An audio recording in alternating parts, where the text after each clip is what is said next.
سوال یہ ہے کہ افغانستان کا کیا جائے، افغان طالبان سے کون سی زبان میں بات کیا جائے تاکہ ان کو سمجھ آ جائے اور اس خطے میں بالآخر امن قائم ہو سکے۔ اب تک جتنی بھی طریقہ کار استعمال کیے گئے ہیں ان کا کوئی رزلٹ نہیں آیا، بلکہ ان کے منفی رزلٹس ہی آئے ہیں۔ اور افغان طالبان سے جو دلائل ہیں جو پیش کرتے ہیں وہ بھی بڑے عجیب و غریب ہیں اور مزید عجیب و غریب ہوتے جا رہے ہیں۔ جیسے کہ دوحہ میں جب ٹاکس چل رہی تھی تو پاکستان کی طرف سے ایک موقف تھا کہ آپ ایک فتویٰ جاری کریں کہ پاکستان کے خلاف مسلح جد و جہد کرنا حرام ہے۔ اب ظاہر ہے کہ طالبان نے اس سے انکار کر دیا اور انہوں نے کہا کہ جی پہلے ہمیں اپنے عالم الدین سے پوچھنا ہوگا، یہ وہ مان کر معاملہ ٹال دیا۔ اب جو افغانستان کی ڈیپٹی انٹیریئر منسٹر ہیں رحمت اللہ نجیب، ان کی آج ایک پریس کانفرنس ہوتی ہے کابل میں، اور وہ کہتے ہیں کہ جی نہیں ہم تو بالکل ہم راضی ہیں، ہم تحریک طالبان کے ممبران کو بالکل واپس افغانستان بلانے کے لیے رضامند ہیں، لیکن پہلے آپ یہ تسلیم کریں کہ وہ سیاسی لوگ ہیں، وہ بڑے اچھے لوگ ہیں اور وہ پاکستان میں لیجٹیمیٹ ایکٹرز ہیں، پھر ہم ان کو واپس لے لیں گے۔ کیونکہ اگر آپ نے بار بار یہ کہا کہ وہ دہشت گرد ہیں چاہے کتنے ہزاروں لوگوں کو قتل کیا ہے وہ ایک الگ بات ہے، اور پھر ہم نے واپس دیا تو پھر آپ کہیں گے کہ جی دیکھیں آپ تو دہشت گردوں کو اگر وہ قانونی لیجٹیمیٹ اور سیاسی ہو گئے تو پھر پاکستان کیوں انہیں افغانستان بھیجے گا؟ پھر تو انہیں سیاست کرنے کی اجازت دے گا یہاں۔ اگلی پریس کانفرنس میں پھر یہ پیش ہوگا، تو یہ چل رہا ہے۔ اچھا، اب پاکستان کی طرف سے میرا خیال ہے کہ سب سے بڑی جو غلطی یہاں پر ہوئی ہے، میں ظاہر ہے کہ تاریخی غلطیوں کی بات نہیں کر رہا، وہ اگر میں نے لسٹ کرنے لگ گئے تو وہ تو میرا خیال ہے کہ کچھ دنوں کا کام ہے اور کئی بار ہم نے کر دیا ہے۔ ایک جو ہمارے سے غلطی ہوئی ہے وہ یہ ہے کہ ہم نے سوچا کہ یار یہ ریشنل ایکٹرز ہیں اور اب کیونکہ یہ پورے ملک چلا رہے ہیں تو ہو سکتا ہے کہ ملک کے فائدے میں تھوڑا سا سوچیں یا عوام کے فائدے میں تھوڑا سا سوچیں۔ تو ہم نے یہاں پر آپ نے کہا کہ کیا ہمارے پاس ٹولز ہیں، کیا ہمارے پاس لیورز ہیں، اور ایک تھا کہ تجارت بند کر دو۔ اب ہم جانتے ہیں کہ پاکستان اور افغانستان انٹر ڈیپینڈنٹ ہیں، لیکن افغانستان کی ڈیپینڈنس پاکستان پر قدرن زیادہ ہے۔ مثال کے طور پر پاکستان کی جو کل ایکسپورٹس ہیں اس میں تقریباً 1.5 سے 2.5% ایکسپورٹس افغانستان جاتی ہے۔ افغانستان سے دیکھیں تو افغانستان کی تقریباً 40 سے 55 ایکسپورٹس 55% ایکسپورٹس پاکستان ہی خریدتا ہے۔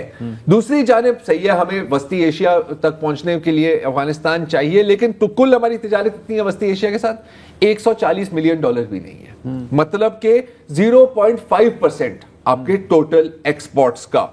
تو لاجکلی افغان طالبان کو چاہیے تھا کہ یار یہ تو بڑا ہمارا نقصان ہو رہا ہے، ہمارے لوگ بھوک سے مر جائیں گے، ہمیں اس پر تھوڑی کمپرومائز کرنی چاہیے۔ اس سے بالکل برعکس ہوا ہے، کیونکہ آج مولوی عبدالغنی برادر جو ڈیپٹی پی ایم ہے فار اکنامک افیئرز، انہوں نے آرڈر دے دیا ہے تمام افغان تاجروں کو کہ آپ نے پاکستان سے کوئی خرید و فروخت نہیں کرنی، نہ آپ نے امپورٹ کرنا ہے نہ آپ نے ایکسپورٹ کرنا ہے، اور سونے پہ سہاگا پاکستانی فارماسیوٹیکلز پر بھی بین لگا دیا ہے۔ اب ظاہر ہے پاکستان کا نقصان بھی ہوگا لیکن افغانستان کا زیادہ نقصان ہوگا، لیکن افغانستان کے نقصان یا افغان عوام کے نقصان سے طالبان پر زیرو فرق پڑتا ہے، بلکہ میرا تو خیال ہے وسعت کہ ایک طرح سے ان کے لیے بہتر ہے۔ جتنی وہاں پر غربت بڑھے گی، جتنی وہاں پر لوگ بے روزگار ہوں گے، آپ کے لیے تو ایک ریڈی ریکروٹمنٹ پول تیار ہو جاتا ہے فائٹنگ کے لیے، رائٹ؟ پھر فائٹ کس سے کریں گے؟ وہ ہمارے سے ہی کر رہے ہیں۔ اچھا، ہمارے سے ہی کر رہے ہیں۔ اس کے لیے پورے افغان عوام کو غریب بنانا ضروری ہے؟ غریب I don't know ان کی کیا سوچ ہے۔ میرا خیال ہے کہ ان کا یہ ہے کہ بھائی غریب ہونے سے کوئی فرق نہیں پڑتا، ہمارا جو موقف ہے یا ہمارا جو نظریہ ہے وہ قائم رہنا چاہیے۔ اب جیسے کہ آپ ریفیوجیز کی بات، پناہ گزین، رائٹ؟ اب تک تقریباً 15 لاکھ پناہ گزین پاکستان نے واپس بھیجے، 11 لاکھ تو ایران نے واپس بھیجے ہیں۔ اچھا، پوری دنیا نے ان سے منہ اپنا پھیر لیا ہے۔ جیسے کہ جرمنی کی اگر ہم مثال لیں، رائٹ؟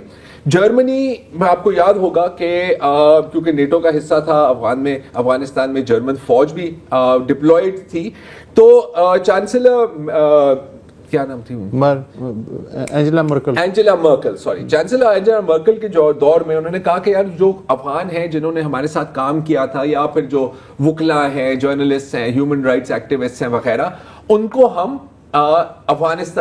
جرمنی شفٹ کریں گے۔ تقریباً 2000 سے 3000 ان کی تعداد تھی۔ جب نئی حکومت آئی جرمنی میں تو انہوں نے کہا کہ نہیں جی ہم تو ان کو نہیں لے سکتے. تو اب ان کو خط مل رہے ہیں, یہ جو سارے جو پاکستان, اور اس وقت وہ سارے پاکستان میں پھنسے ہوئے ہیں, ان کو خط مل رہے ہیں کہ جی 1500 یوروز ہم آپ کو دیں گے اگر آپ پاکستان میں رہیں, اگر آپ افغانستان جانا چاہیں گے تو آپ کو 5000 یوروز ملیں گے.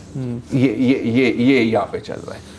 تو بہرحال وقت اگین بہت ہی نہیں, تو ہم اس پہ مزید بھی بات ہم نے کرنی تھی. ہم نے یہ بھی تھوڑا سا دیکھنا تھا کہ افغانستان میں کیا سچویشن چل رہی ہے پناہ گزین کی. ابھی میں سمیع یوسفزئی صاحب کی ٹویٹ دیکھ رہا تھا تو وہ کہہ رہے تھے کہ کوئی پلان نہیں ہے ریفیوجیز کی ری سیٹلمنٹ کا یا ان کا خیال رکھنے کا, اور جتنے لوگوں سے ان کی بات ہو رہی ہے وہ کہہ رہے ہیں کہ جی ہمیں اپنی جان کی بازی بھی کھیلنی پڑے, ہم کسی طرح سے ڈنکی کر کے یورپ کا رخ کریں. تو یہ یہاں وہ گھروں میں رہ رہے تھے, وہاں آپ خیموں میں رہ رہے ہیں اپنے ہی وطن میں. ایسا ہی ہے.